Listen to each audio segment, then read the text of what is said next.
Halo, Assalamualaikum teman-teman yang ada di YouTube. Bagaimana kabarnya? Semoga sehat selalu dan diberikan kelancaran dalam mencari rezeki yang halal. Amin ya rabbal alamin. Teman-teman, berjumpa lagi dengan saya di channel saya ini, Logika Bang Bro. Channel yang berusaha memberikan sedikit edukasi, sedikit motivasi, tidak ingin menggurui teman-teman, apalagi merasa yang paling benar sendiri. Serta tidak ingin merugikan pihak manapun teman-teman ya, terkecuali jika pihak tersebut merugikan pihak lain, ya maka pantaslah untuk saya bahas di setiap konten yang saya sajikan di channel saya ini. Seperti itu teman-teman ya. Baik teman-teman, pada kesempatan kali ini saya masih membawakan masih seputar tentang marketplace teman-teman ya. Banyak sekali penyimpangan-penyimpangan di marketplace ini yang dirasakan oleh beberapa pihak teman-teman ya. Bisa dikatakan dari pihak pembeli maupun pihak penjual. Dan kali ini dari pihak penjual. Dan siapakah marketplace-nya? Mari kita saksikan. Oke teman-teman, nah pada kesempatan kali ini saya tetap akan membahas tentang marketplace ya teman-teman yang sudah saya sebutkan tadi di awal pembukaan video saya ini. Dan marketplace yang dimaksud adalah Lazada teman-teman, Lazada. Seperti beberapa waktu lalu saya membahas tentang Tokopedia dan juga Shopee teman-teman ya, yang juga merugikan pihak pembeli dan juga penjualnya teman-teman. Dan kali ini Lazada kembali juga mungkin ikut meramaikan dalam hal merugikan baik itu pihak pembeli maupun pihak penjual. Cuma artikel terkait kali ini yang merupakan kisah nyata teman-teman ya, adalah dari pihak pembeli teman-teman. Bagaimana ceritanya? Mari langsung saja kita simak bersama.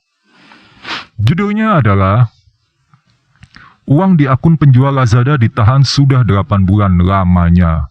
Nah, seperti itu teman-teman judulnya.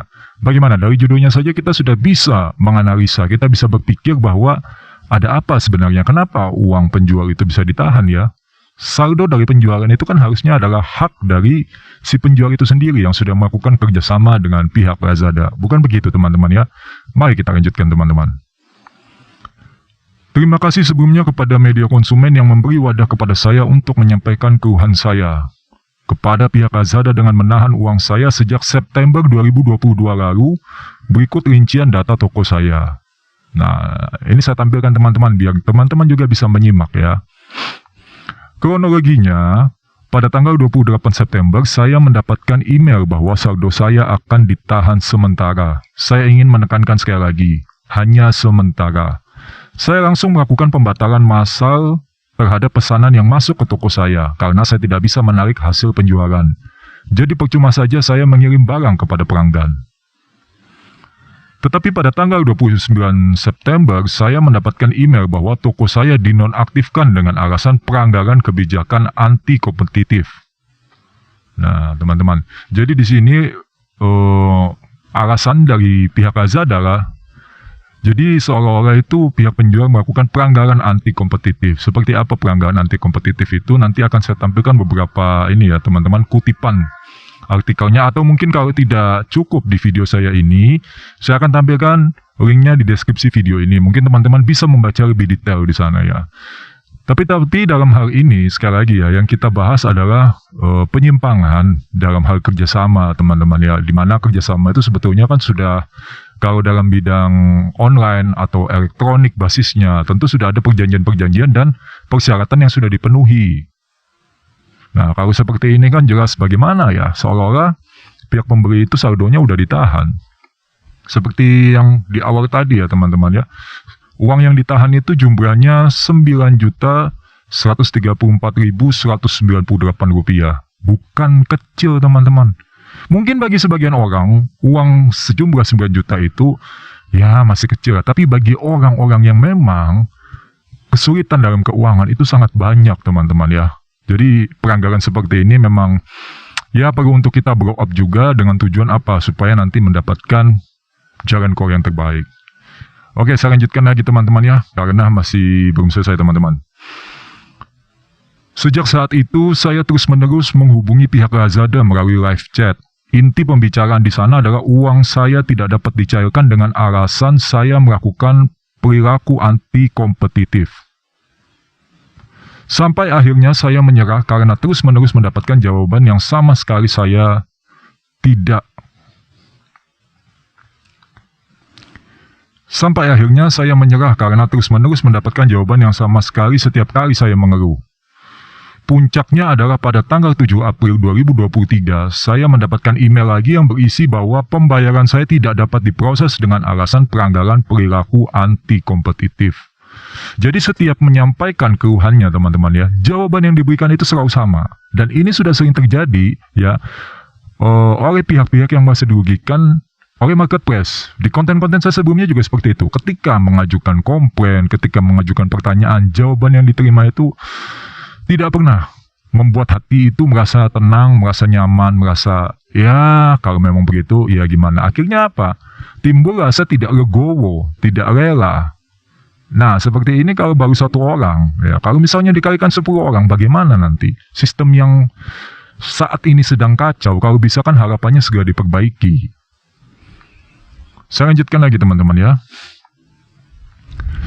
Saya berpikir dengan melakukan keluhan secara terbuka di publik akan membuat Lazada sedikit memahami kondisi saya sebagai pelaku usaha kecil menengah. Jika uang modal saya ditahan oleh Lazada selama berbulan-bulan. Terima kasih.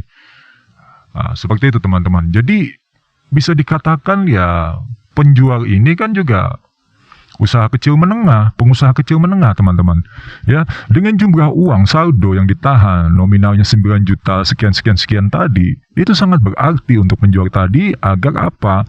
Bisa menjadikan atau diputar kembali, dikelola lagi menjadi modal untuk usahanya yang dia lakukan atau yang dia kerjasamakan dengan pihak Lazada teman-teman. Dan di sini sebetulnya sangat disayangkan ya ketika Tokopedia, Shopee sudah menunjukkan beberapa sistem yang kurang baik kemarin di beberapa waktu yang lalu ya. Kali ini Lazada ikut meramaikan. Nah ini saya juga belum tahu teman-teman. Apakah juga nanti marketplace yang lain misalnya Blibli seperti itu, apakah juga akan ikut? Tapi kita berharap jangan teman-teman ya, sudah cukup lah. Kalau bisa ya sudah, hanya di Lazada ini. Dan kalau bisa masalah ini tidak terlalu melebar. Cukup kita tahu sampai di sini dan selesai seperti itu. Ya.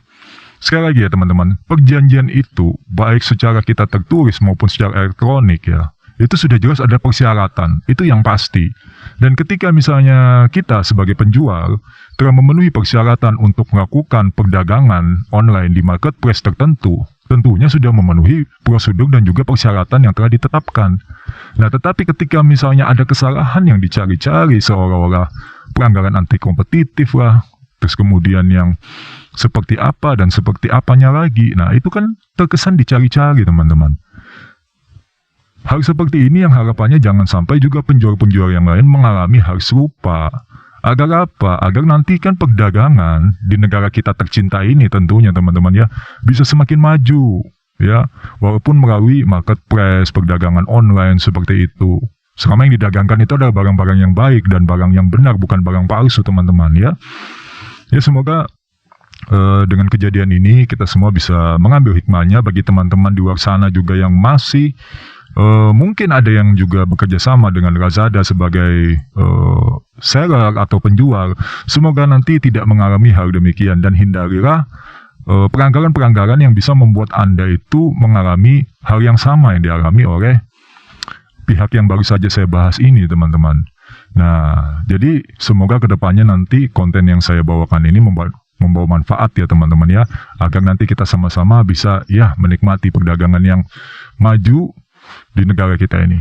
Ya seperti itu saja teman-teman yang bisa saya bawakan kali ini. Bila ada kekurangannya saya mohon maaf karena saya cuma manusia biasa dalam menyampaikan setiap konten yang saya sajikan. Dan saya tak lupa ucapkan terima kasih banyak kepada teman-teman di luar sana yang telah menyaksikan video saya ini dari awal hingga akhir ya, dengan kuota di warung kopi, kuota di kafe-kafe tempat kalian nongkrong, dan juga kuota pribadi yang kalian gunakan. Semoga selalu membawa manfaat kepada saya pribadi dan juga kepada teman-teman Logika Bang Bro tentunya. Baik teman-teman, saya pamit undur diri dulu. Assalamualaikum warahmatullahi wabarakatuh.